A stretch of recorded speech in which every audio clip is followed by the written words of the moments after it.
My stepmom falsely accused me of pushing her at her baby's shower, so I cut off my family, refused to help them and watched karma tear their lives apart. Hi, so I am 24 years old, female, and I am just starting out as a lawyer. My father recently asked me to help him out, but I had to decline, and now my family is hating me because of that. The context is that my father had cut ties with me a couple of months ago after calling me, and I quote, mentally unstable and jealous for something that I did not even do. My stepmother, who is the worst person on earth, accused me of pushing her down the stairs when she was pregnant at her baby shower. I do not know why she did that, probably just because she hates me and wants everyone to hate me along with her. Well, she succeeded in that plan and made my father hate me, although I cannot exactly say that I had not already made it believable for him. My stepmom, Vicky, 40, female, and my dad, 48, male, got married 10 years ago after dating for 2 years, so I have known Vicky for almost 12 years now. She has always tried her best to make my life as miserable as she possibly can. I honestly do not know why she hates me so much because right from the first time that we met each other, she did not like me. I had not even given her a reason to dislike me at that point. I was literally just 12 years old, but she always had a bit of an attitude problem and would be openly nasty to me when my dad was not around. So, I learned to hate her as well. Because I was just 12, I did not see any reason why a full-grown adult was acting that way with me. I was used to being trusted by adults because I was actually a good kid. I had good grades and behaved nicely with everyone, even with Vicky. I tried my best to be nice to her for as long as I could. However, after one point, I realized that no matter how nice I was to her, she was never going to extend the same courtesy to me. So, I started to treat her the same way that she would treat me. If she spoke to me rudely, I would make sure to retort in a much worse tone. If she said something that I did not like about my appearance or anything else, I would make it a point to comment on her appearance or personality as well. But whenever my father was around, he would only tell me to stop, and he would never say a word to Vicky. I was literally the only person who was reprimanded, and several times I had even been grounded because of what I had said to Vicky, only in response to what she had said to me. I never started the fights, but somehow it was always my fault. I found it very unfair, but I had to deal with it because I had nobody else to go to. My mother was never in the picture.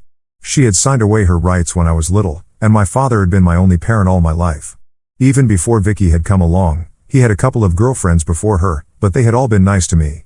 Unfortunately, he was not serious about any of them, so he did not end up with them. If I am being honest, he was not serious about me either. I felt like a child was more like a side project for him because most of the time I would end up spending my time at home with babysitters or maybe my grandma. He was never around much as a child, and even as I grew older, I was unable to develop a connection with my dad because either he was absent from my life or just not interested. He never showed up to any of my events as a child, and it would leave me disappointed every single time. But, thankfully, I did have my grandma, and she always tried to be there for me. I lost her a couple of years into high school, and I was very upset about it for a very long time. It felt like I had lost my only family because at the time I was living with my dad and Vicky, and it was a nightmare to be honest. She had grown even more vicious after she got married to my father. Now that she knew that she was not going anywhere and my dad was always going to put her first, after she got married, she started coming after me even more. She would be rude to me, and she would make all sorts of unwelcome comments about me, and I was just expected to deal with her silently. Every time I would try to argue with her or tell her to shut up, my dad would scold me and tell me that I was not allowed to speak to her. After my grandmother passed away, Vicky started making even worse comments. She would taunt me and say that now that I did not have anybody sticking up for me, I was going to be screwed. It was true. That is why it hurt even more. She told me that she was going to make sure of the fact that my dad kicked me out of the house before I even had a chance to leech off of him and demand that he pay my college tuition. She was going to take all that money and buy herself something nice because that would be more useful than sending me to college because I was an idiot. That part was not even true because I was a straight A student, and I knew that she was just trying to get me riled up, but it would always get on my nerves. It was a horrible cycle, and she would say something really cruel to me. I would get all pissed off, then say something to try and get back at her, and then my dad would ground me. Even when I would try to warn him that she was a gold digger, he would not believe me and tell me that I was just being territorial about him, and he did not appreciate it. It was just so frustrating, and one time I just snapped. It had been about 1.5 years since my grandmother had passed, and Vicky had been making the worst comments. One day, I came back home from school, and I had already had a very bad day because somebody had spilled something on my clothes. It was not something that they had done on purpose, but it had ruined my outfit. I also had a splitting headache that day. I was just very pissed off already from how my day was turning out to be. When I got back home, instead of just leaving me alone, Vicky made some snarky comments. I do not remember exactly what it was, but the next thing I knew, I was on top of her and trying to punch her. The only advantage I had was that I had caught her off guard.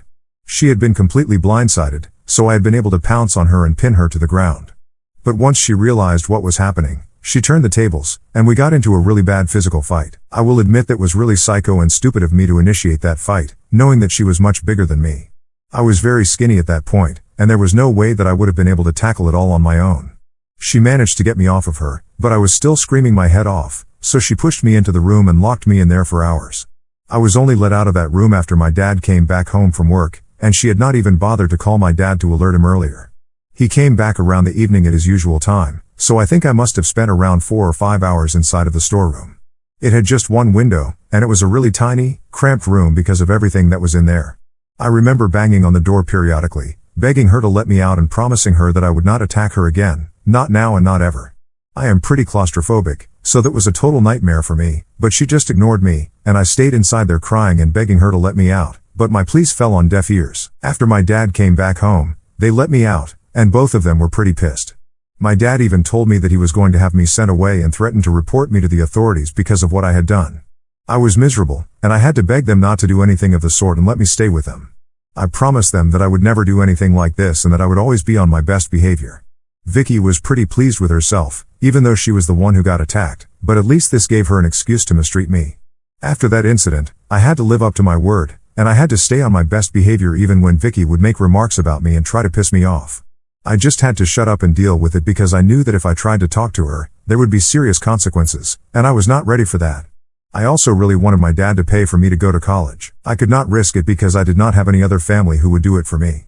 I had a couple of friends, but I was not going to beg anybody for money, and taking out a student loan would also require my parents to support me. That was the reason why I stayed with them and decided not to try and get back at Vicky no matter what she did. It was very difficult given the circumstances, but I knew that I had to get through it somehow. I just kept consoling myself, reminding myself that I would be off to college in a couple of years, and then I would not have to deal with her. So, eventually, after I graduated high school, I left home for college, and all my hard work paid off. My dad actually agreed to pay for me to go to college, which was definitely not something that Vicky had wanted, but my dad said that he was only paying for me to go to college because for him it was an investment, and if I became successful, he would get back the money. He knew that I was going to study law, and lawyers earn pretty well, so he was not worried about me being able to get a job and pay him the money back at some point. I told him that I was going to return the money to him, but thankfully he did not get it in writing, and if you do not have it in writing, it is not binding in any way, shape, or form, so I am free to do whatever I want really. Anyway, after I left for college, my life was completely different, and I was finally my own person. I was not constantly living in fear of Vicky and my father, and I felt like I could breathe freely for the first time in my life. I made a lot of friends during my time in college, and it will always be memorable for me. I think they were the best years of my life. I would go back home for the holidays and then stay out of everybody's way. I would mostly just keep to myself, and I would not allow Vicky to ruin my vibe with her comments and negativity because I knew that I only had to tolerate her until it was time to go back to college again, so that was pretty great. Once I graduated from college, I moved into an apartment with a couple of my friends. Within months, I found a job at a law firm, and I am still working there. We specialize in matters relating to the family court, like divorces and custody arrangements. You know what I am talking about, and that is why my father specifically asked for my help. However, after what happened a couple of months ago, I highly doubt that I would be willing to help him. So, earlier this year, my dad and Vicky announced that she was pregnant. I was a little surprised that she was getting pregnant so late and had even decided to keep the baby, but I thought it was a good thing. Maybe my father would be more of an active presence in his child's life this time around. I congratulated them when they announced that, and I even attended their pregnancy announcement party. It was more of a formality because if I did not attend, it would lead to a lot of questions and drama in the family, so I decided to attend. I have not exactly been in touch regularly with my dad or Vicky after I moved out, and we only speak to each other maybe once or twice a month. I only visit them on the holidays or on birthdays or events like these as long as they invite me. Dad does occasionally get in touch with me to ask how I am doing, and I do the same for him. It is more obligatory than something that either actually wants to do. Vicky and I do not speak to each other at all. I am honestly happy about that because I do not have anything to say to her, and I am sure that she would not have anything nice to say to me either. Anyway, even at the pregnancy announcement party, I congratulated them and got them a gift. Vicky did not thank me, and neither did she look at me throughout the day. I was actually relieved because it just meant that she would not be making any comments or trying to rile me up like she usually does, so that was how that day went. After that, I got really busy at work, so I did not visit them until it was time for the baby shower. They had a huge event organized, and I think Vicky must have been in her 3rd trimester, her 7th month of pregnancy.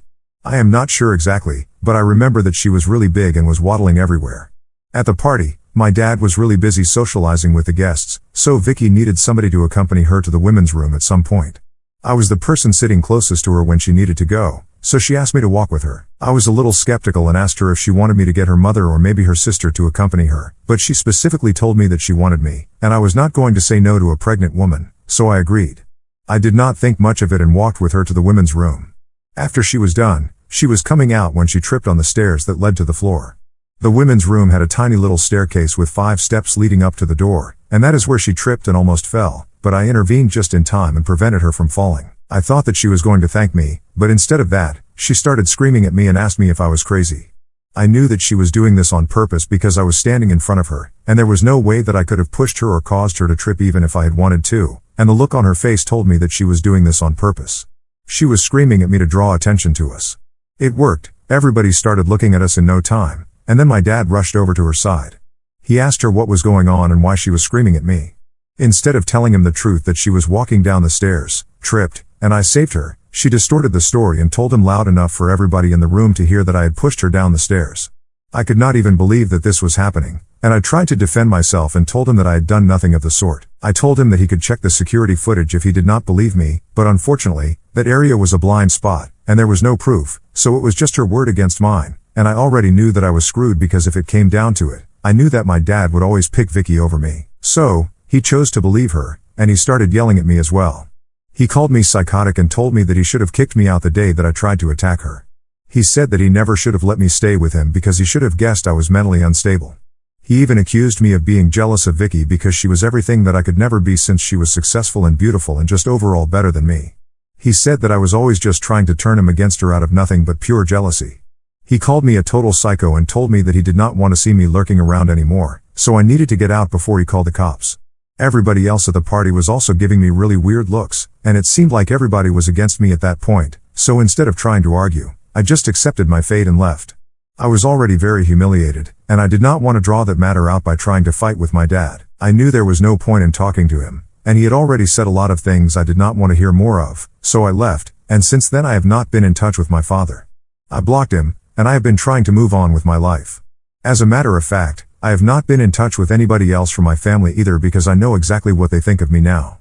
It was difficult at first, but I had already detached myself from my father emotionally a long time ago, so I came to terms with it pretty quickly. I have not heard from him for a couple of months, and I never thought that he would reach out to me again, but a week ago, he called me from a different number and told me that he needed my help. I could not imagine what he would require my help for, and I was curious to know, so I agreed to meet him for lunch one day. When we met, he seemed very upset about something, and after I spoke to him, I understood. Apparently, he had begun to suspect that the baby was not his soon after Vicky gave birth. It was the skin color and features that gave it away because the baby was slightly darker and did not look Caucasian. My dad is white, and so is Vicky, so it was pretty unlikely that they would end up with a baby with a darker skin tone. Vicky tried to convince him for weeks that the baby was his, but eventually she gave up and told him the truth instead because there was no point in lying to him anymore. He had already figured it out and just needed to hear it from her. But apparently, Vicky had been hooking up with a coworker around the time that she got pregnant. She had not anticipated that the baby would be his because they had only gotten together a couple of times, and after that, he moved away, so she did not get to meet him again. She had just assumed that the baby would be my father's, but now that it was not true, she could no longer lie about it. When my father found out the truth, he moved out of the house and started living away from her. I was quite surprised because for everything I had always believed, at least they would be there for each other. A lot of things surprised me, but I had never taken her for a cheater, although I cannot say that I am surprised because a terrible person is always just an overall terrible person. My dad told me that she had not even bothered to try and reach out to talk to him after he left the house, and he had finally come to the conclusion that since she was not going to reach out to him and he was not sure that he would be able to forgive her even if she did talk to him, the best thing for him to do was get a divorce. He said that he was not happy about it, but it was the only thing that he could do. I felt bad for him but was not sure any of this had anything to do with me. I thought maybe he was going to apologize for treating me badly all my life and try to be a better father, but I was wrong, obviously. He was only talking to me because he wanted me to be his lawyer for free. I do not even know why I had assumed that he would want to apologize to me. He is obviously not the type. He does not even think that he did anything wrong. Anyway, I told him I would not do anything for him for free, and the best I could do for him was put him in touch with my coworkers and ask them to do this for him, but I was not going to do anything for him. I was not obligated to help him out, and I was even offering to put him in touch with my coworkers as a favor. I was not even obliged to do that. The only reason I said that was because I did not want to get involved in this case myself. I told him that I was not willing to get involved and wished him luck, but he actually got upset with me. He started fighting with me at the restaurant where we were having lunch that day and started accusing me of being ungrateful and told me that I was being a brat. I thought it was really unfair of him to accuse me of any of that because he had treated me really badly all my life and had never bothered to build a relationship with me. He had even gone to the extent of calling me mentally unstable and jealous of Vicky, so I had no reason to help him at this point.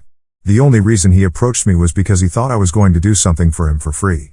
He then reminded me that he had been the one who had paid for me to get my degree, so I owed this to him. And then I decided to remind him that he had only agreed to do so because he thought that I was going to pay him back, so it was not as if he was doing me a favor.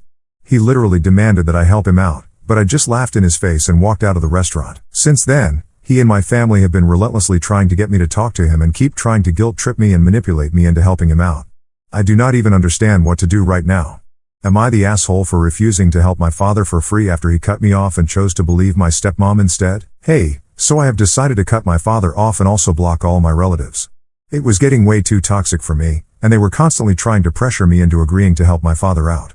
I just told them that if they really want to help him out, maybe they should find him a lawyer instead of trying to bother me, and then I blocked all of them.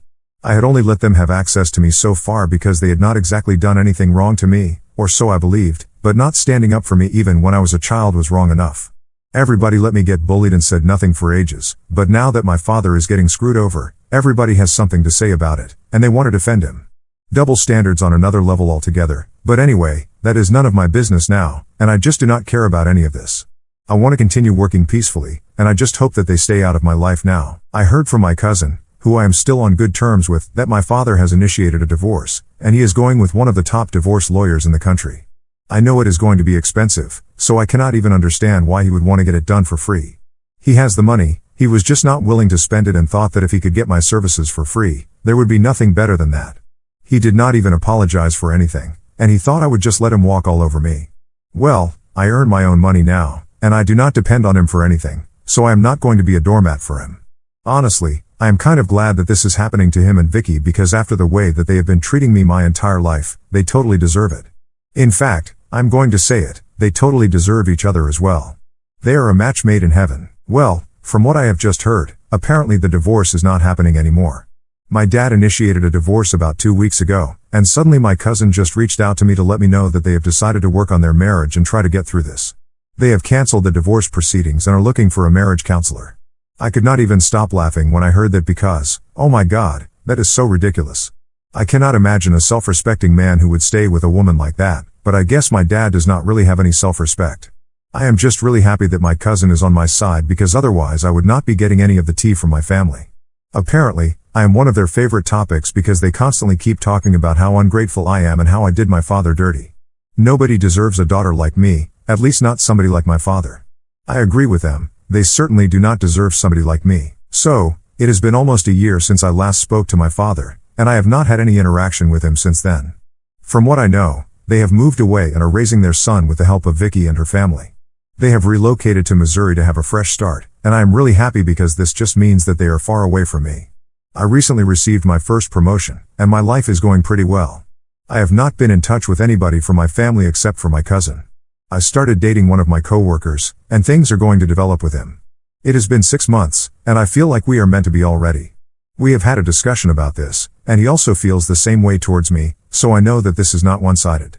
This is the first time I actually felt loved by somebody, and I feel giddy even talking about this, but I am just really happy. It honestly feels like as soon as my dad and Vicky left the state, things started getting better for me.